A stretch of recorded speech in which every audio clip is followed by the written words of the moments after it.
If we ever want to change or amend the Constitution, there are specific rules in the Constitution which set out the requirements that need to be met. Those rules are often referred to as the amending formula.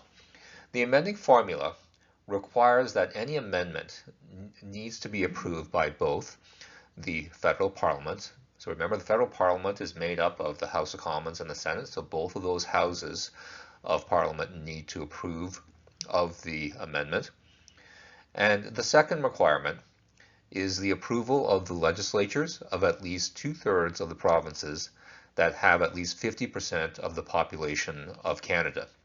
So let's unpack that second requirement. So we need the approval of at least two-thirds of the provinces. There are 10 provinces, so we need at least 7 provinces to approve of an amendment.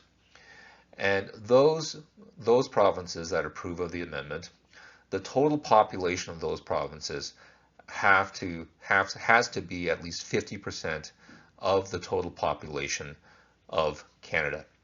So you can see very quickly, based on this amending formula, that at the very least, no one government, whether it be federal or provincial in Canada, can on its own amend the Constitution. There has to be some high level of consensus within the country to have an amendment to the Constitution.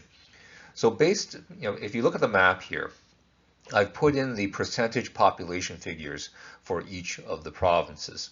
So if you do some very quick and rudimentary math, you'll realize that to be able to satisfy that 50% of the population requirement, we need the approval of at least either Ontario or Quebec for any constitutional amendment to be successful.